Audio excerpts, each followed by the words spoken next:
there, so welcome to your feedback for week 1, assignment 3. I'm going to go through some projects. We're going to look at Jamie's, we're going to look at Jordan's, we're going to look at Elizabeth's, and Danette.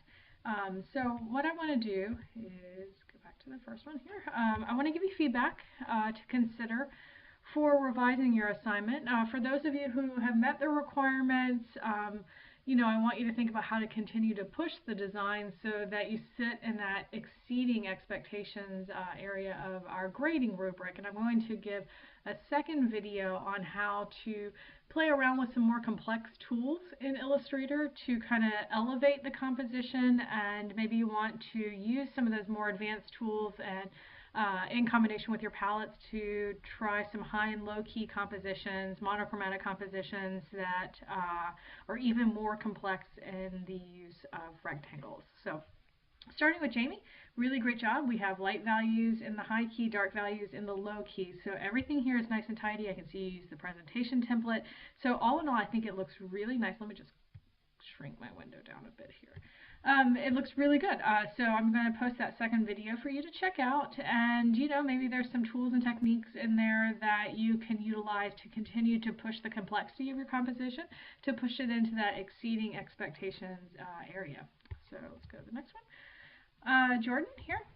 Jordan, I'll be up front. I have a student in another class whose name is Benjamin Jordan, so the reverse of your name.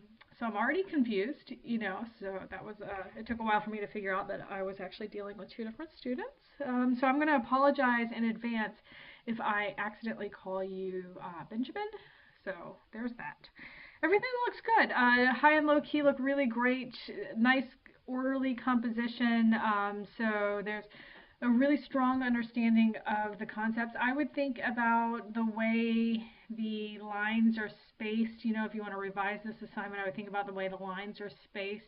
It looks like they're almost on a grid. I would either make them more obviously on a grid or more obviously breaking the grid. Right now they're kind of teetering in that space where I can't tell which one we're trying to go with.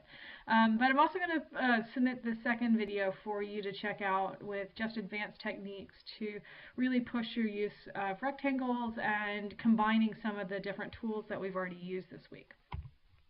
Elizabeth, let's take a look. So I can tell you're using the presentation templates. You want to make sure that you're turning on the mask layer. So go back to my video tutorials to make sure that you understand how to activate the mask layer. When that mask layer is turned on, it will crop off this gray border. So that's a very important part of the presentation. As far as the design goes, I would like to see many more colors from your week 1 assignment 2 palette used in the composition. So lots of tints, tones, and shades. I think that some of your classmates' examples here show that you can use a broad range of those tints, tones, and shades and still achieve the effect of a high and low key composition. And I also want you to continue to push your use of the shapes. Again, I'm going to submit that second video for you to check out so that you can play around with some new processes. Danette, let's take a look here.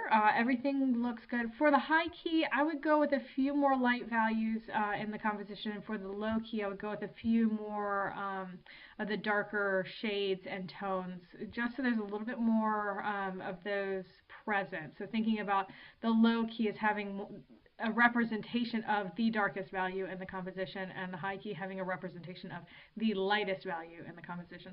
Also remove the outline or the stroke from your objects so that we don't have these little hairline outlines or strokes around each shape. We want to see the subtle interaction of all of the shapes in the composition, the subtle interaction of color. With those little outlines, it creates fences around each object and around each color, so we don't see the subtle interplay that happens when you have different contrast scenarios within the design.